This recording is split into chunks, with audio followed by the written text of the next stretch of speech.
Dear learners and viewers ভাই বোনেরা, someone's grammar স্কুলে আপনাদের স্বাগতম।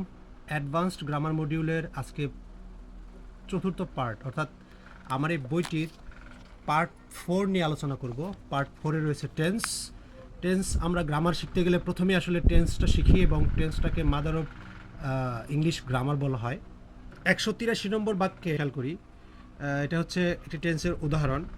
বাক্যটিতে সাবজেক্টের একটি সাধারণ অবস্থা প্রকাশ করছে। তেমনি চলমান কোনো কাজ, মানে মূলত কাজটির একটি অবস্থা বা ধরন।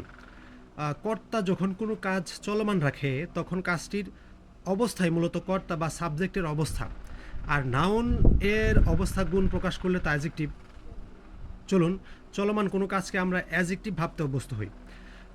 183 নম্বর বাক্যে দেখি আমরা যে দ্য ম্যান ইজ ফুলিশ, লোকটি হচ্ছে কি বোকা বা সে বোকা।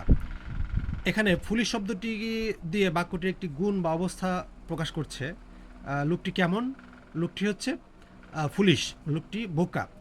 তেমনি 184 নম্বর বাক্যটি যদি আমরা খেয়াল করি, দেখব যে দ্য ম্যান ইজ গোয়িং, লোকটি যাচ্ছে। এখন এখানে লোকটি চলমান, আমাদের মিনিংটা করতে হবে কি দ্য ম্যান, লোকটি ইজ মানে হয়। এখানে বললাম দ্য, খুব এটা কাঁচা ইংরেজি বলা যায়, কাঁচা হাতের বাংলা লেখা, কিন্তু এটা আসলে বোঝানোর জন্যই বলা হয়েছে। লোকটি হয় বোকা, দ্য ম্যান ইজ ফুলিশ। ইজের বাংলাটা যদি আমরা হয় করি, নর্মালি হয়টা উজ্জ্ব থাকে। আমাদের একেবারে যখন আমরা শিশু শ্রেণীতে পড়ি তখন আমাদের এবার বোঝানো হয় the man is foolish, the লোকটি হয় বোকা। এখন যদি বলতাম the man is going, the লোকটি হয় কি চলমান বা গোয়িং। এখানে কিন্তু আমি প্রথমে দেখেন বাক্যটিকে কয়েকভাবে ভাঙার চেষ্টা করছি। লোকটি হয় চলমান বা চলতে থাকা অবস্থা। এখন এই গোয়িংটা কি? এই লোকটির কিন্তু একটি অবস্থা, তাই না? তো এখানে কি করতে হবে? সহজ ভাষায় বলতে গেলে চলমান অবস্থাটি দিয়ে লোকটিকে পরিচয় করে দেওয়া হচ্ছে। কাজের চলমান অবস্থা, যেমন ধরেন আরও যদি বলি যে ঘূর্ণায়মান, সেক্ষেত্রে বলবো রুলিং। যদি বলি স্ট্যান্ডিং, দণ্ডায়মান। আবার যদি বলি স্টাডিং, সে পাঠরত বা অধ্যয়ন করছে। যদি বলি ক্রন্দনরত বা ক্রাইং, সেক্ষেত্রে কিন্তু একই ধরনের বাক্য হচ্ছে। দ্য ম্যান ইজ স্ট্যান্ডিং যদি বলতাম, তা লোকটা হয় কেমন?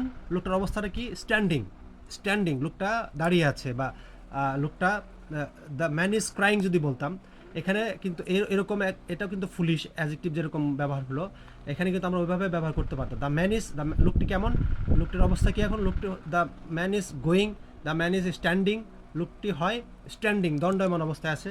লোকটি হয় স্টাডিং, লোকটি পাঠরত অবস্থায় আছে। লোকটি যদি বলতাম ক্রাইং, সেখানে কিন্তু ক্রন্দনরত অবস্থায় আছে। তার মানে কি, এই যে আমরা মূলত আইএনজি যুক্ত করে যেটা বাক্যটা গঠন করলাম, এই ম্যানের অবস্থাটা কিন্তু বোঝাচ্ছে। দ্য লোকটি কেমন? লোকটি হচ্ছে গোয়িং, লোকটি চলমান। এইভাবে যদি বাক্য গঠন করতে পারেন তাহলে কিন্তু আসলে আর কিছুই কোনো সমস্যা থাকে না। The man is living in fool's paradise, লোকটি বোকার স্বর্গে বাস করছে। দ্য ম্যান ইজ, লোকটি হয় কেমন? লোকটির অবস্থাটা কেমন? সে বসবাসরত। কিসে বসবাসরত? ইন ফুলস প্যারাডাইস, বোকার স্বর্গে। এইভাবে কিন্তু আমাদের বাক্য বোঝার চেষ্টা করতে হবে, টেন্সটাকে বোঝার চেষ্টা করতে হবে। তার মানে কি, এখানে কিন্তু আসলে কন্টিনিউয়াস টেন্স আমরা নাম দিয়েছি, ঠিক আছে, এটা হচ্ছে বেসিক গ্রামার শেখার ক্ষেত্রে আমরা এবার বুঝবো, কিন্তু অ্যাডভান্স লেভেলে অবশ্যই আমাদের এই যে আইএনজি যুক্ত যে ভার্বটি, সেটাকে আমরা আমাদের অ্যাডজেক্টিভ আকারে বোঝার চেষ্টা করতে হবে। তাছাড়া কিন্তু আমাদের কখনোই এই টেন্সের যে আমাদের যে দুর্বোধ্য যে অংশটি, সেটা কিন্তু আমরা বুঝতে পারবো না, বা ভয়েস বুঝতে গিয়ে বারবার আটকে যাব, বাক্য লিখতে গিয়ে বা বলতে গেলে এক কথায় আমাদের অনুভূতিতে আসতে হবে যে এই যে আইএনজি যুক্ত করলাম, এটা আসলে মূলত এই লোকটির অবস্থা বোঝাচ্ছি। তো এটা এভাবে যদি গঠন করতে পারেন, সেক্ষেত্রে ইংরেজির যে কঠিন অংশ, সেটা আসলে অনেকটাই সহজ হয়ে যাবে, যেটা পরবর্তীতে ভয়েস অংশে বা অ্যাডজেক্টিভ অংশে খুব ভালো মতো আপনারা বুঝতে পারবেন। এখানে প্রেজেন্ট পারফেক্ট টেন্সের ক্ষেত্রে কিন্তু একটু ভিন্ন নিয়ম রয়েছে। মানে একটা হচ্ছে প্রেজেন্ট ইনডিফিনিট টেন্স, আর একটা হচ্ছে প্রেজেন্ট পারফেক্ট টেন্স।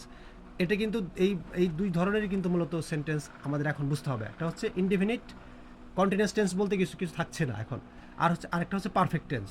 এখন পারফেক্ট টেন্সের উদাহরণ আমরা জানি যে এখানে একটা উদাহরণ দিই, have you ever been or gone to Chittagong, তুমি কখনো চট্টগ্রাম গিয়েছো। এখন এখানে পারফেক্ট টেন্সে কর্তা কোনো কাজ সংগঠিত করেন, সরাসরি কাজ করছেন, মানে করে ফেলেছেন এরকম কোনো কাজ। যেমন অর্জিত যদি বলি অ্যাচিভড, গৃহীত, বলি অ্যাকসেপ্টেড, প্রেরিত, সেন্ট, এক্ষেত্রে কর্তা নিজে সরাসরি কাজটি সংগঠিত করেন আর কি। তাই ভার্বের পাস্ট পার্টিসিপল এখানে কর্তার অবস্থা প্রকাশ করে না বা কাজটির অবস্থা প্রকাশ করে না।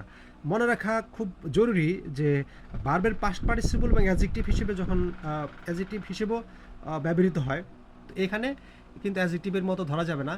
তো আমরা পরবর্তীতে দেখব যে কীভাবে আসলে পাস্ট পার্টিসিপল অ্যাডজেক্টিভের মতো আচরণ করে। আশা করছি পার্টিসিপল অংশে এটা নিয়ে খুব বিস্তারিত আলোচনা হবে এবং খুব সহজে আপনারা বুঝতে পারবেন। জাস্ট এখানে বাক্যগুলো দেখে রাখেন। এখানে সে হয়েছে উপস্থিত, আমি আগেই বলেছি বি যখন আমরা ব্যবহার করব তখন বির পাস্ট পার্টিসিপল কী হচ্ছে, বিন হয়ে যাচ্ছে।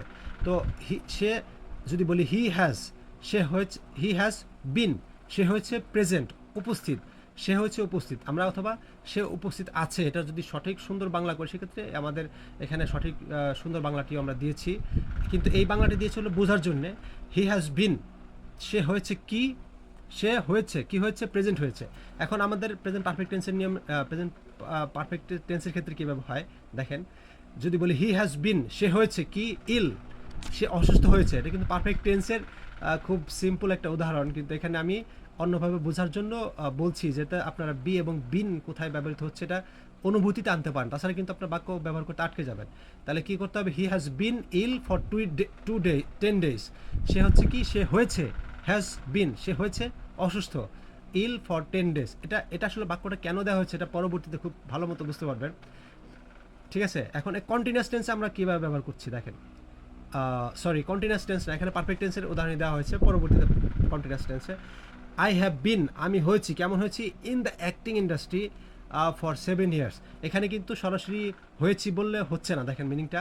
আই হ্যাভ বিন, আমি এখানে বলতে হবে কি, আমি এই অভিনয় শিল্পে আছি প্রায় 7 বছর ধরে অভিনয় শিল্পে আছে। আই হ্যাভ বিন, আমি এখন আছি, এরকম মিনিংটা হচ্ছে। তো এখানে যেখানে যেটার মিনিংটা আপনাদের বললাম যে যেটা আসলে ফিল করার ব্যাপার, হি হ্যাজ বিন ইল, এটা আসলে আপনারা বারবার বলার চেষ্টা করেন বা সে কীভাবে সে বাক্যটি শেষ হচ্ছে দেখেন, হি হ্যাজ বিন, সে হয়েছে, কেমন হয়েছে, ইল। এই সেন্সটাই পরবর্তীতে আমরা কাজে লাগানোর চেষ্টা করব।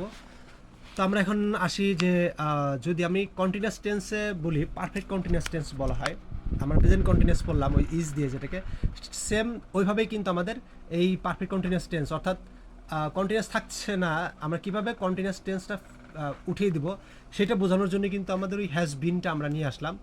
তিনি হয়েছেন ইংরেজি পড়ানোতে রত, আমরা কিন্তু আগে বলেছি যে এখানে কন্টিনিউয়াস টেন্স বলতে কিছু থাকছে না, এখানে অ্যাজিটিভ আকার আমরা ব্যবহার করতে শিখছি।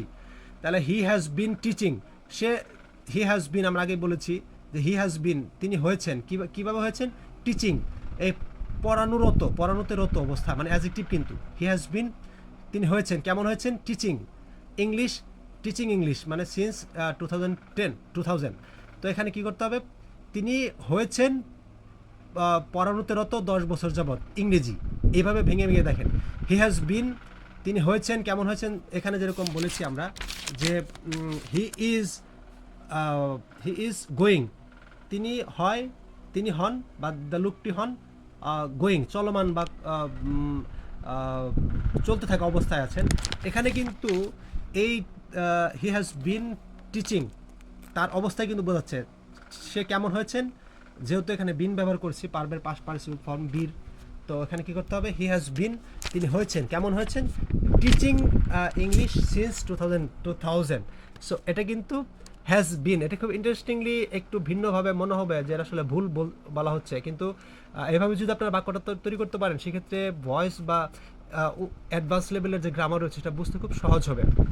শিশুটি হয়েছে ক্রন্দনরত, এখানে কিন্তু আমরা প্রেজেন্ট পারফেক্ট টেন্সে সরাসরি আমরা যদি বলি the baby has been crying, এখানে কিন্তু খুব সিম্পল পারফেক্ট টেন্সে আমরা বুঝে যেতে পারতাম, কিন্তু সেটা বুঝে আসলে আমরা খুব বেশি অ্যাপ্লাই করতে পারছি না। সো এখানে যেভাবে মনে রাখতে হবে সেটা হচ্ছে শিশুটি হয় ক্রন্দনরত, শিশুটিকে তখন করতে হবে কি, মানে ওকে একটা অ্যাডজেক্টিভ দিতে হবে। অ্যাডজেক্টিভটা কেমন, শিশুটির ক্রন্দনরত অবস্থা, শিশুটির অবস্থা হচ্ছে ক্রন্দনরত। তো যেহেতু একটা সময়কাল ধরে করছে তো আমরা হ্যাজ বিন ব্যবহার করছি। তাছাড়া যদি বলতাম যে শিশুটি কাঁদছে তাহলে কিন্তু আমরা দ্য বেবি ইজ ক্রাইং বলতাম শুধু। এখানে কিন্তু আমরা সিন্স নিয়ে আসছি, কারণ এই যে আমরা জানি নর্মাল পারফেক্ট টেন্সের নিয়মে সিন্স বা ফর নিয়ে আসতে হয়। তো the baby has been, the baby কী হয়েছে, হ্যাজ বিন হয়েছে, কেমন হয়েছে, ক্রাইং, তার অবস্থাটা কি বেবির এক অবস্থা, সেহেতু ক্রন্দনত অবস্থা। তো এইভাবেই বাক্যটি করলে আপনাদের বয়সটা বুঝতে সুবিধা হবে। দেখেন বারবার এটা প্র্যাকটিস করার চেষ্টা করেন। The baby has been, look, বেবিটি হয়েছে কেমন, ক্রাইং অবস্থা, বেবিটির ক্রন্দনত অবস্থায় আছে সকাল থেকে। এইভাবে যদি বুঝতে পারেন সেক্ষেত্রে খুব খুব সহজ হয়ে যাবে। এটার কারণটা কি আপনারা আগেই বলেছি যে খুব ভালো মতো বুঝতে পারবেন যে আসলে কেন এইভাবে আমি বোঝানোর চেষ্টা করছি টেন্সটাকে। দুটি উপায়ে মূলত। এখানে দেখেন দে ওয়ার চেয়ারফুল, এটা খুব ইনডিফিনিট প্রেজেন্ট ইনডিফিনিট টেন্স। এখানে ওয়াজ ওয়ার এগুলো বসে। এখানে ইজের জায়গায় আমরা শুধু ওয়ারটা নিয়ে আসলাম পারফেক্ট ইনডিফিনিট পাস্টের ক্ষেত্রে। পাস্ট কন্টিনিউয়াস টেন্সের ক্ষেত্রে আমরা কীভাবে বললাম, কিন্তু ইনডিফিনিট টেন্স কিন্তু মতোই কিন্তু মনে করতে হবে। দে ওয়ার, তারা, এখানে যেহেতু ওয়ার আছে তাহলে ছিলেন বা আছে এরকম অর্থে। দে ওয়ার স্ট্যান্ডিং, তাদের অবস্থাটা কেমন ছিল, দে ওয়ার, তারা ছিল কেমন ছিল, স্ট্যান্ডিং, দণ্ডায়মান অবস্থায়, in front of the library, তো লাইব্রেরির সামনে তারা দণ্ডায়মান অবস্থায় ছিল। এভাবে কিন্তু মনে রাখতে হবে। পাস্ট পারফেক্ট কিন্তু সিম্পল আগের মতোই। দ্য ওরেটর হ্যাড লেফট, এখানে একটা হ্যাড নিয়ে আসতে হচ্ছে, লিভ হচ্ছে আমরা জানি যে হয়। তো ওই যে কাজটি অতীতে যে কাজটির আগে সংগঠিত সেটার সাথে হ্যাড যুক্ত হয়, এটা আমরা খুব বেসিক গ্রামারের আমরা জানতে পেরেছি। তো এটা হচ্ছে খুব সিম্পল একটা উদাহরণ। এখন পারফেক্ট টেন্স, এখন কন্টিনিউয়াস টেন্সের ক্ষেত্রে যখন আমরা বলছি, কিন্তু আসলে কন্টিনিউয়াস টেন্সের মতো কিন্তু আমরা ওটা অনুভব বা আমাদের উপলব্ধিতে ওটা আনবো না। এখন দেখেন হি হ্যাড বিন মনিটরিং, এখানে কিন্তু হ্যাডটা কেন আসলো, কারণ অতীতের কাজ আমরা দূর অতীতে আমরা হ্যাড বিন ব্যবহার করি। হি হ্যাড বিন, তিনি হয়েছিলেন কেমন, মনিটরিং, তার অবস্থাটা কেমন হয়েছিল, মনিটরিং অবস্থায়, সে মানে পর্যবেক্ষণরত অবস্থায়, এরকম একটা অবস্থা। তো হি হ্যাড বিন, তিনি হয়েছিলেন কেমন হয়েছিলেন, monitoring his organization for last 12 years, তিনি 10-12 বছর যাবৎ তার প্রতিষ্ঠানকে তিনি মনিটরিং করছিলেন। তো এভাবে কিন্তু পারফেক্ট টেন্স কন্টিনিউয়াস টেন্সকে আমরা এই কন্টিনিউয়াস টেন্স না বুঝে শুধু মানে এই ইনডিফিনিট আকারে বা পারফেক্ট আকারে সরাসরি রেখে দিচ্ছি।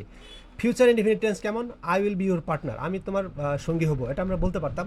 এখন এটা আমরা যদি বলি I will be studying till midnight, আমি জাস্ট কন্টিনিউয়াস টেন্সে কিন্তু বেশি জোর দিচ্ছি। এখানে প্রেজেন্ট পার্টিসিপল বুঝতে খুব বেশি দরকার হবে।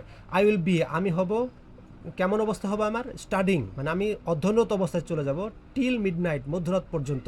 সো এখানে কিন্তু খুব ইন্টারেস্টিং এবং খুব সহজেই আমরা মনে হচ্ছে যে হয়তো বুঝে ফেললাম, কিন্তু এই ব্যাপারটা যদি আপনারা দুটি টেন্সের মাধ্যমে যদি না বুঝেন টেন্স বিষয়টাকে, তাহলে কিন্তু অনেক কিছুই বুঝতে বা অনুভব করতে অসুবিধা হবে। এখানে পারফেক্টের নিয়ম অনুযায়ী সিম্পল পারফেক্ট হয়েছে। আই শ্যাল হ্যাভ ফিনিশড, আমি এখানে I shall have finished the work before swipe comes, এখানে দুটি বাক্যে সংযুক্ত করেছি বিফোর এবং আফটার দিয়ে, উপরে একটা পাস্ট পারফেক্টের ক্ষেত্রে আমরা করেছি। তো দুটি কাজ এখানে আই শ্যাল হ্যাভ মানে আমি শেষ করে থাকবো এরকম অর্থে, করিয়া থাকিব এরকম অর্থে, আমরা যখন টেন্স খুব বেসিক অর্থে যখন শিখেছি তখন এরকম। I shall have finished the work, আমি কাজটি করে থাকবো কখন, বিফোর সোয়াইপ কামস, সোয়েব আসার আগেই। ফিউচার পারফেক্ট টেন্সের ক্ষেত্রে আমরা একই জানি, হি উইল হ্যাভ বিন, তিনি কি হবেন, তিনি 2 ঘন্টা যাবৎ অপেক্ষমান, অপেক্ষমান হয়ে থাকবেন, এরকম অর্থে। He will have been waiting at airport for 2 hours, এরকম এইভাবে যদি আপনারা অনুভব করেন বা বুঝতে পারেন তাহলে খুবই সহজ।